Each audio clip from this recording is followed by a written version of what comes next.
હા ડન છે. પાછળ આવે તો શોલ્ડર પાછળ આવી જાવ. શોલ્ડર પાછળ. આજે જૂનાગઢ જિલ્લાના નવા આવેલા કલેક્ટરશ્રીની અધ્યક્ષતામાં જિલ્લા ફરિયાદ કમિટીની બેઠક હતી. 20 તારીખ જૂન મહિનો 2026. મેં જૂનાગઢ અને વિસાવદરના ખેડૂતોને રિબેટ જે 0% વ્યાજે લોન મળે છે એમાં રિબેટ આપવામાં આવે છે. એ રિબેટ અનેક ગામડાઓમાં અનેક ખેડૂતોને મળ્યું નથી. 2022, 23, 24, 24, 25 આ અનેક વર્ષોનું રિબેટ ખેડૂતોને નથી મળ્યું. તો અલગ અલગ બેંકના અધિકારીઓ સમક્ષ આ મુદ્દો ઉપસ્થિત કર્યો છે અને બેંકના અધિકારીઓએ અમને જે ગામમાં રિબેટ નથી મળ્યું એની ફાઇલ મંજૂરીમાં મોકલવાની ખાતરી આપી છે. એટલે આજે ખેડૂતોના રિબેટનો મુદ્દો લીધો છે. લગભગ જૂનાગઢ જિલ્લાના અનેક તાલુકામાં અનેક વિષયના પુસ્તકો હજુ શાળામાં આવ્યા નથી. ખાસ કરીને માધ્યમિક શાળાના પુસ્તકો તો હજુ મળ્યા જ નથી. બાલવાટિકા અને ધોરણ પહેલા બીજાના પુસ્તકો પણ અનેક શાળાઓમાં અનેક તાલુકામાં આપણા જૂનાગઢમાં મળ્યા નથી. એટલે મેં આજે આ મિટિંગમાં કલેક્ટરશ્રી અને શિક્ષણ વિભાગના સાહેબોને પ્રશ્ન પૂછ્યો કે સરકાર ભાર વગરનું ભણતરની વાત કરે છે, પુસ્તક વગરના ભણતરની નહીં. તો ચોપડા જ નથી શાળામાં, 1 મહિનાથી વેકેશન ખુલી ગયું છે, તો ભણે છે કેવી રીતે, શું ભણે છે, કેવી રીતે ભણે? તો આજે પુસ્તક વગરની શાળા છે એના મુદ્દા ઉપર પણ ચર્ચા થઈ છે. અમારા વિસાવદરના અલગ અલગ 14 ગામમાં જેમાં શોભાવડલા લશ્કર છે, પિયાવા છે, મુંડિયા રાવણી, જાવલડી, જાંબુડી, માણંદિયા, દુધાળા, રાજપરા અનેક ગામમાં સાંથણીમાં અને ભૂદાનમાં સરકારે જે જમીન આપી એ જમીનમાં પાછલી તારીખથી અનામત જંગલ જમીનની નોંધ દાખલ થવાના કારણે ખેડૂતોને એના જમીનમાં લોન જે કાંઈ બીજા લાભો મળતા નથી. તો એ અનામત જંગલ જમીનની નોંધ દૂર કરવા બાબતેની આજે રજૂઆત થઈ છે. હસનાપુર ગામ આઝાદી પછી હજુ સુધી સેટલમેન્ટમાં છે અને હસનાપુર, જાંબુથાળા, શિરવાણિયા, સાદિયાવાવ અનેક બીજા ગામ જે છે એ સેટલમેન્ટના ગામ તરીકે હજુ ગણવામાં આવ્યા છે. આ તમામ ગામોની અંદર ગ્રામ પંચાયત સ્થાપિત થાય, ગામના લોકોને એમના અધિકાર મળે એ બાબતે સરકારમાં પણ મેં રજૂઆત કરી હતી, વિધાનસભામાં પણ કરી હતી અને આ મિટિંગમાં પણ રજૂઆત કરતા એનો સકારાત્મક પ્રત્યુત્તર મને મળ્યો છે. જૂનાગઢ ભેસાણ રોડ જે બની રહ્યો છે એ જૂનાગઢ ભેસાણ રોડમાં પણ ડાયવર્ઝન છે, ચોમાસું આવે છે તો લોકોને તકલીફ ન પડે એ બાબત માટેની આજની મિટિંગમાં ચર્ચા થઈ છે. સહકારી મંડળીનો અમારો જે મહત્વનો મુદ્દો છે એનું ખૂબ સારું સકારાત્મક પરિણામ આ મિટિંગમાં મને જોવા મળ્યું છે. છોડવડી ગામે લગભગ 10 કરતા 7-8 ખેડૂતોને નો ડ્યુ પ્રમાણપત્ર આપવામાં આવ્યું છે. વર્ષોથી ખેડૂતોના ખાતામાં પૈસા ઉપાડી લઈ બોજો નાખવામાં આવ્યો. હવે એને બોજા મુક્તિ પ્રમાણપત્ર આપવાની શરૂઆત થઈ છે. એ બદલ હું સહકારી તંત્ર જે છે એનો આભાર વ્યક્ત કરું છું. અનાજ વિતરણની બાબત છે એમાં ખૂબ ડિલે થઈ રહ્યું છે. 20 તારીખે, 22 તારીખે, 25 તારીખે ગામડામાં અનાજ આવે છે દુકાનદાર સુધી. એ ખરેખર ખોટી બાબત છે. એટલે સમયસર અનાજ ગામડામાં દુકાનદાર સુધી પહોંચે અને દુકાનદાર પણ સમયસર ગરીબો સુધી અનાજ પહોંચાડે એ બાબતની રજૂઆત પણ આજે થઈ છે. વિસાવદરના કાછિયા નાકાથી સાસણ સુધીનો જે જંગલનો રસ્તો છે એ રસ્તો રિસરફેસ કરે એટલે કે નવો બનાવવામાં આવે અને નવા બનાવવાની જ્યાં સુધી પ્રક્રિયા પૂરી ન થાય ત્યાં સુધી આ રસ્તાને વર્ષમાં 2 વખત મેન્ટેન કરવામાં આવે એ બાબતની ચર્ચા આજની મિટિંગમાં થઈ છે, જેને વન વિભાગ અને R&Bના બંને અધિકારીઓએ પોઝિટિવ નોંધ તરીકે લખ્યું છે. કાલાવડ ગ્રામ પંચાયત બનાવવા બાબતની રજૂઆત, સરસઈની આંગણવાડી બાબત અને મોટી મોણપરી, કરિયા, જામકા અને અન્ય ગામડાઓની ટાંકી તોડવા બાબતની રજૂઆતની વિષયની આજે ચર્ચા થઈ છે. અને રાવણી કુબા ગામ છે, કુબા રાવણી, એ કુબા ગામના રેવન્યુ રેકર્ડ હકપત્રક નંબર 6 નું આખું રજીસ્ટર તલાટી મંત્રીએ 2006માં ગાયબ કરી દીધું, સળગાવી દીધું કે ફાડી નાખ્યું કે જે કર્યું. એના કારણે 20 વર્ષથી ગામના લોકો જમીનના પ્રશ્ને ખૂબ હેરાન થતા હતા. આજની મિટિંગમાં એનું નિરાકરણ આવ્યું છે. જે કાંઈ 950 જેટલી નોંધો ગુમ થઈ ગઈ હતી તે પૈકીની 500 જેટલી નોંધ વિસાવદરના વહીવટીતંત્રએ, તાલુકા વહીવટીતંત્રએ શોધી કાઢી છે. એ બદલ પણ જિલ્લા વહીવટીતંત્રનો હું આભાર વ્યક્ત કરું છું. કુલ મળીને અનેક પ્રશ્નોનું સકારાત્મક પરિણામ આજની આ મિટિંગમાં મળ્યું છે. એ બદલ હું જૂનાગઢ જિલ્લા વહીવટીતંત્ર અને એના તમામ સરકારી માણસોને આભાર વ્યક્ત કરું છું. આજે 20 તારીખ 20 જૂન 2026નો દિવસ જૂનાગઢ જિલ્લાના નવા આવેલા કલેક્ટર સાહેબની અધ્યક્ષતામાં આજે જિલ્લા ફરિયાદ સમિતિની બેઠક હતી. એમાં વિસાવદર મત વિસ્તારના અને જૂનાગઢ જિલ્લાના કેટલાક મહત્વના મુદ્દાઓ બાબતે મેં આજે રજૂઆત કરી છે. સૌથી મહત્વનો મુદ્દો કે ખેડૂતો જે ધિરાણ મેળવે છે સહકારી મંડળીઓ કે વિવિધ બેંકો પાસેથી, એમાં રાજ્ય સરકાર અને કેન્દ્ર સરકાર રિબેટ આપે છે, જેને કહેવાય છે કે 0% વ્યાજની લોન. પણ હકીકત એ છે કે અનેક ગામડાઓમાં અનેક ખેડૂતોને 2020-21નું, 21-22નું, 22-23નું, 23-24નું, 24-25નું અલગ અલગ વર્ષનું રિબેટ મળ્યું નથી.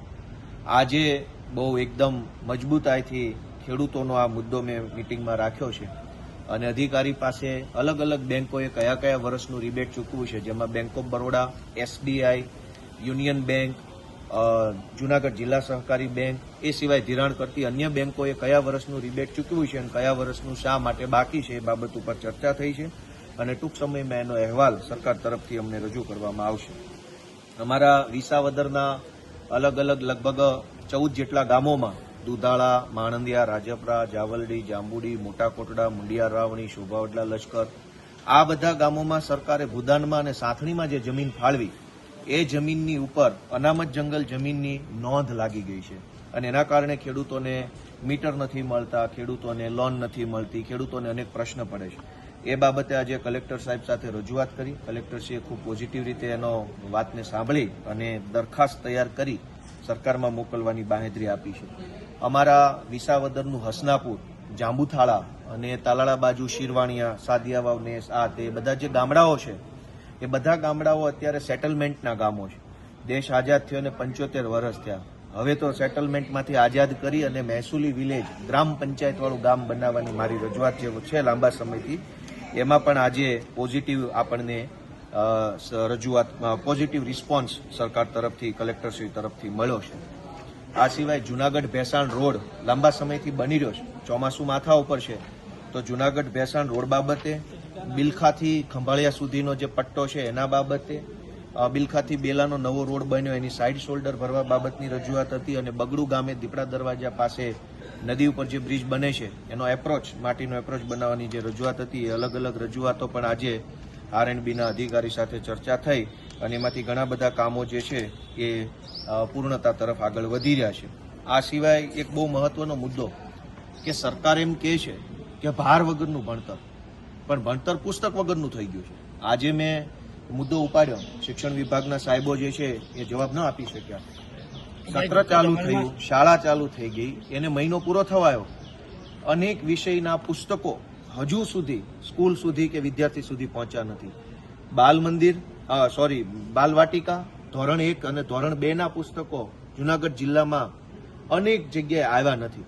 મેં સ્પષ્ટ રીતે પૂછ્યું કે સરકાર શાળા પ્રવેશ ઉત્સવ કરાવડાવે છે, છોકરાઓ પ્રવેશ તો લઈ લે છે, પછી બાલવાટિકાની જે ચોપડી આવે સરકારે નક્કી કરેલી ચોપડી નથી તો ભણશે શું?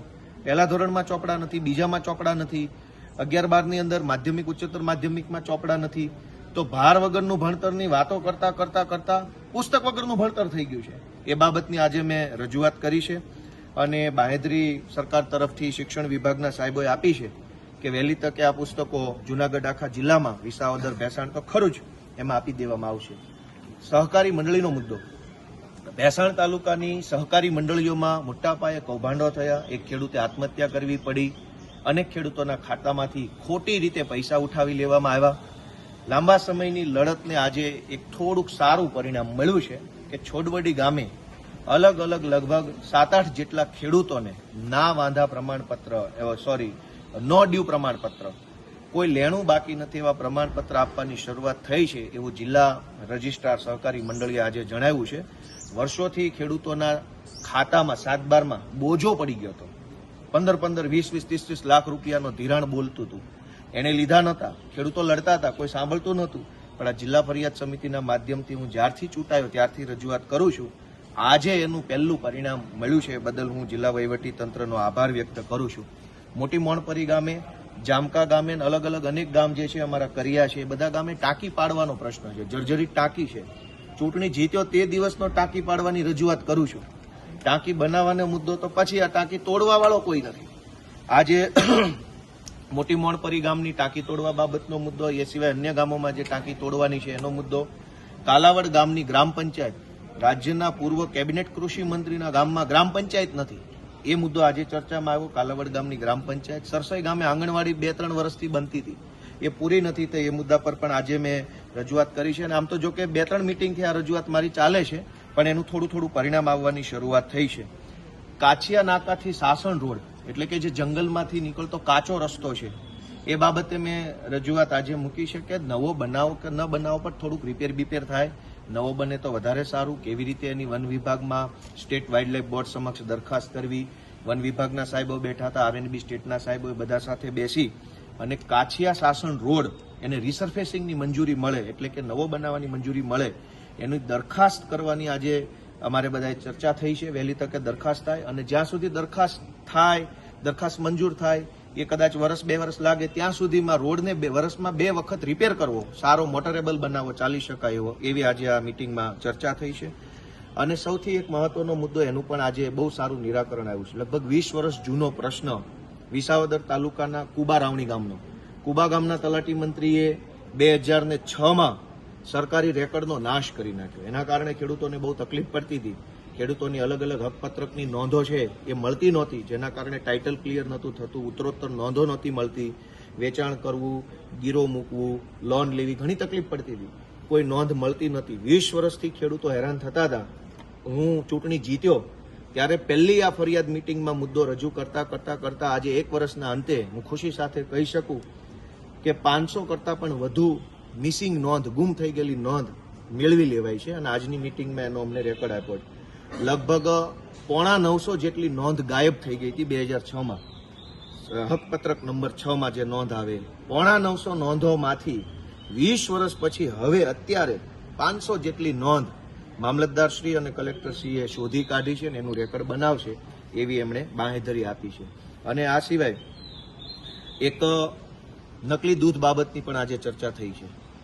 વિસાવદર વિસ્તારમાં, જુનાગઢ જિલ્લામાં નકલી દૂધ, નકલી ઘી, માંગરોળના ધારાસભ્યશ્રીએ કીધું કે માંગરોળમાં ખૂબ નકલી ઘી બને છે. એમણે પોતે રજૂઆત કરી, મેં નકલી દૂધની રજૂઆત કરી અને કલેક્ટરશ્રીએ કીધું છે કે એના ઉપર વધારે ને વધારે ટેસ્ટિંગ કરી અને નકલી દૂધના દૂષણથી સમાજને મુક્ત કરાવવા બાબતની કામગીરી કરવામાં આવશે. અને આ સિવાય એક સૌથી મહત્વનો મુદ્દાની પણ ચર્ચા થઈ છે કે જુનાગઢ આખા જિલ્લામાં, અને મેં તો મારા વિસાવદર ભેસાણ પૂરતો પ્રશ્ન મૂક્યો કે અનાજ મોડું બહુ આવે છે. સરકાર અનાજ ખાવા માટે આપે છે ગરીબોને, એ 1 થી 10 તારીખમાં માણસના હાથમાં આવી જાય તો બરાબર વાત છે, પણ અનાજ દુકાનમાં જ 25 તારીખે આવે, પછી દુકાનવાળો વેચવાનું ચાલુ કરે ત્યાં મહિનો બદલાઈ જાય. આ બાબતની અગાઉ પણ મેં રજૂઆત કરી હતી, હાલ પણ રજૂઆત કરી છે કે અનાજ કોઈ પણ સંજોગોમાં 1 થી 10 તારીખ સુધીમાં દુકાનમાં પહોંચી જવું જોઈએ, તો 15 થી 20 તારીખ લોકોના પેટમાં જાય. તો આજે એ બાબતની રજૂઆત કરી છે. અને બીજું કે જે ગામમાં દુકાન બંધ થઈ ગઈ હોય અને ચાર્જમાં દુકાનો આપેલી હોય, એ ચાર્જમાં આપવાના બદલે દરેક ગામમાં સરકારના નિયમ પ્રમાણે દુકાન ચાલુ થાય તો લોકોને ફાયદો થાય. કેમ કે ચોમાસું માથા ઉપર છે, ઘણા રસ્તાઓ ખરાબ થશે, પાણીની તકલીફ થશે, ઘણી બીજી સમસ્યા આવશે, તો લોકો બાજુના ગામમાં અનાજ લેવા કેવી રીતે જાય?